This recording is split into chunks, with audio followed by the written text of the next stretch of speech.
Mari kita lihat sebuah kisah yang ini dikisahkan, dinukilkan di dalam kitab yang ditulis oleh Asy-Syablanji Al-Misri dalam kitabnya Nurul Absar, dan juga Hasyiah Al-Bujairimi. Dikisahkan bahwa ada seorang laki-laki yang datang ke rumah Umar bin Khattab radhiyallahu anhu, mau menemui khalifah dan mau mengadu tentang istrinya yang sangat cerewet, istrinya yang seringkali marah-marah. Kemudian begitu sampai di depan rumah Umar, dia hendak mengetuk pintunya, ternyata dia mendengar bahwa istrinya Umar pun sedang marah-marah pada Umar. Maka laki-laki itu pun pergi. Tentu kita semua tahu apa yang ada dalam hatinya.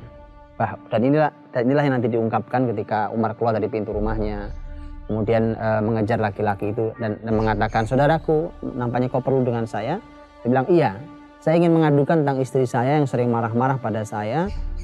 Tetapi saya juga mendengar istrimu juga marah padamu, maka apa gunanya saya mengadu pada kamu? Kalimat Umar luar biasa. Ini pelajaran mahal buat para ibu, buat para wanita. Kalimat ini menarik sekali.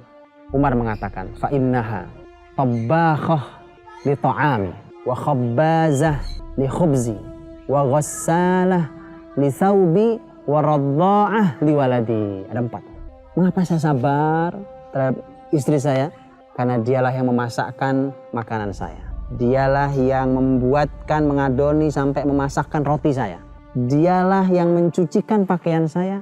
Dan dialah yang menyusui anak-anak saya. 4 hal ini, mari kita ulang. Dialah yang memasakkan makanan saya. Dan dialah yang membuatkan roti untuk saya. Ini urusan dapur. Dialah yang mencucikan pakaian saya. Ini urusan sumur. Dan dialah yang menyusui anak-anak saya. Ini sebenarnya, kalau dalam bahasa kita, ini bagian dari urusan kasur. Jadi urusan sumur, dapur, kasur bukan hal yang sederhana. Tidak akan jadi pelajaran buat para ibu. Tidak akan ini menjadi renungan buat para bunda. Bahwa ternyata sumur, dapur, kasur kemuliaan bagi Anda. Sumur, dapur, kasur itu yang membuat Umar sabar bahkan dengan semua kekurangan istrinya. Dan kalimat penutup Umar pada laki-laki itu adalah, sabar saudaraku, karena itu hanya sesaat kemudian hilang. Kemarahan meluap itu biarkan. Setelah itu kemudian dia akan pergi dan hilang. Dan berapa banyak hari ini laki-laki, apalagi dia memimpin kepala rumah tangganya, kemudian ketika melihat kesalahan istrinya atau istrinya yang marah, maka dia lebih marah dari itu semua.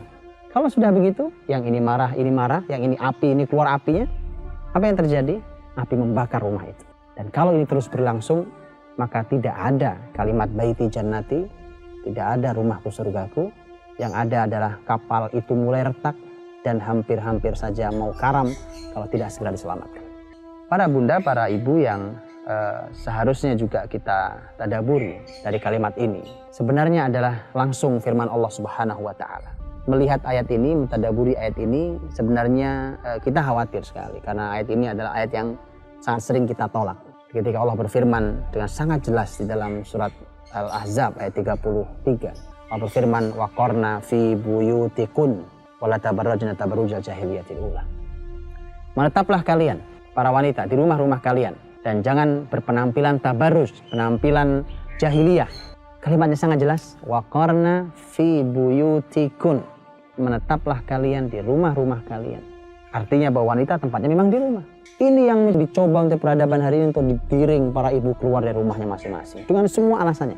Dengan alasan ekspresi ilmu di masyarakatnya, dengan alasan bahwa wanita juga punya hak yang sama dengan laki-laki dan seterusnya. Tapi kita lupa, walaysa dzakaru kal untha, laki-laki tidak sama dengan perempuan.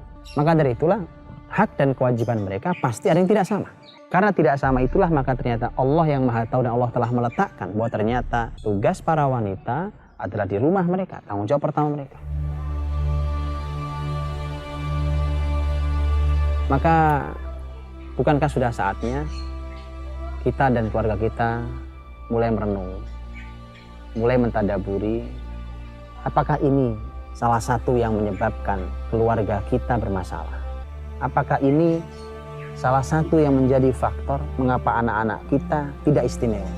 Maka ibu, pulanglah. Suamimu ingin mereguk di telaga cintamu. Ibu, pulanglah. Di luar sana sangat tidak ramah untuk kelembutanmu. Ibu, pulanglah. Istanamu menunggu sentuhan surgawimu. Ibu, pulanglah.